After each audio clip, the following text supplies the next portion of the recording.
মার্কিন অবরোধের মাঝেও কৌশলী চাল চালছে ইরান। প্রায় ১৯ লাখ ব্যারেলের বেশি অপরিশোধিত তেল নিয়ে একটি বিশাল তেলবাহী জাহাজ সফলভাবে যুক্তরাষ্ট্র নৌবাহিনীর নজর এড়িয়ে এশিয়া প্যাসিফিক অঞ্চলে পৌঁছেছে বলে জানা গেছে।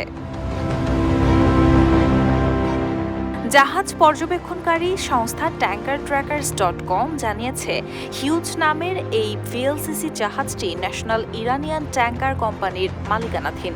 এতে থাকা তেলের আনুমানিক বাজার মূল্য প্রায় ২২ কোটি মার্কিন ডলার। সর্বশেষ এক সপ্তাহ আগে জাহাজটিকে শ্রীলঙ্কা উপকূলে দেখা যায়। বর্তমানে এটি ইন্দোনেশিয়ার লম্বক প্রণালী পেরিয়ে রিয়াও দ্বীপপুঞ্জের দিকে অগ্রসর হচ্ছে।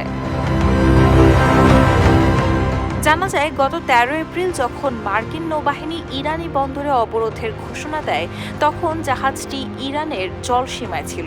এরও আগে ২০ মার্চ মালাক্কা প্রণালী থেকে ইরানের উদ্দেশ্যে যাত্রা শুরুর পর থেকেই জাহাজটির অটোমেটিক আইডেন্টিফিকেশন সিস্টেম বন্ধ রাখা হয়, যা সাধারণত জাহাজের অবস্থান গোপন রাখতে ব্যবহার করা হয়। এর আগে ২৯ এপ্রিল ইরানের রাষ্ট্রীয় গণমাধ্যম দাবি করেছিল, অন্তত ৫২টি ইরানি জাহাজ মার্কিন অবরোধ ভেঙে গন্তব্যে পৌঁছাতে সক্ষম হয়েছে।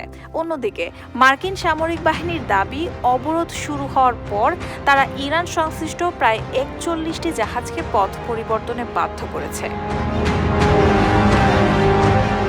মার্কিন কর্মকর্তারা বলছেন, অবরোধ কার্যকর রয়েছে এবং এর ফলে ইরান বিপুল রাজস্ব হারাচ্ছে। তাদের মতে, তেল রপ্তানি বাধাগ্রস্ত হওয়ায় ইরানকে অতিরিক্ত তেল মজুত করতে হচ্ছে, যা শেষ পর্যন্ত উৎপাদন ব্যাহত করতে পারে। রাহেনা হক মুন, RTNN।